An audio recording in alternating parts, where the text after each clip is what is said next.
జై శ్రీరామ్. శ్రీమద్ రామాయణము బాలకాండ 63వ సర్గ. విశ్వామిత్రుడు మేనకను మోహించుట. 1000 సంవత్సరములు కఠిన తపస్సు చేసిన విశ్వామిత్రునకు తపఃఫలమునిచ్చుటకై బ్రహ్మ దేవతలతో కూడి వచ్చెను. బ్రహ్మ విశ్వామిత్రుని చూచి, విశ్వామిత్ర, నీకు శుభమగుగాక. నీవు వసంగిన తపస్సు చే నీవు ఋషివి అయితివి అని పలికెను. విశ్వామిత్రుడు సంతృప్తి నొందక మరలా తీవ్రముగా తపస్సు చేయనారంభించెను.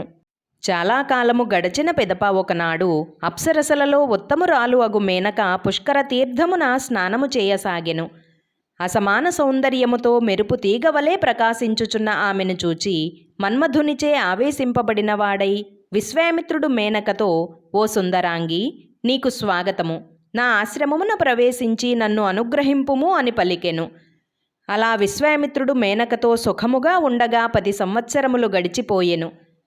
అంత ఒకనాడు విశ్వామిత్రుడు తాను చేసిన పనికి పశ్చాత్తాపము నొంది దుఃఖముతో, అయ్యో, ఇది దేవతలు నా తపస్సును హరించుటకై పన్నిన పన్నాగము అని తెలుసుకొనెను. తన ఎదుట భయముచే వణుకుచున్న మేనకనుగాంచి ఆమెను ఏమీ అనజాలక ఉత్తర దిక్కునకు తపస్సు చేయుటకై వెడలిపోయెను. విశ్వామిత్రుడు ఇంద్రియములను జయింపగోరి కౌశికీ నదీ తీరమున ఘోర తపస్సు చేయసాగెను. అతని ఉగ్ర తపస్సునకు దేవతలకు భయము కలిగెను. బ్రహ్మ దేవతలతో కూడి విశ్వామిత్రుని వద్దకు వచ్చి, నాయనా, నీ ఉగ్ర తపస్సునకు సంతోషించి నీకు మహత్వమును ఋషి ముఖ్యత్వమును అనగా మహర్షిత్వమును ఇచ్చుచున్నాను. ఓ మహర్షి, నీవింకనూ జితేంద్రియుడవు కాలేదు, ప్రయత్నింపుము అని పలికి వెడలిపోయెను.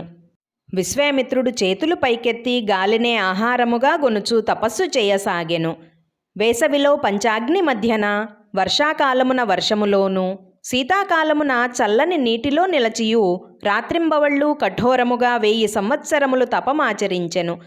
ఆ తపస్సును గాంచిన దేవేంద్రునకు భయము కలిగి అప్సరసలలో శ్రేష్ఠురాలు అగు రంభను విశ్వామిత్రుని చెంతకు పంపవలను అని నిర్ణయించుకొనెను. జై శ్రీరామ్. 63వ సర్గ సంపూర్ణము.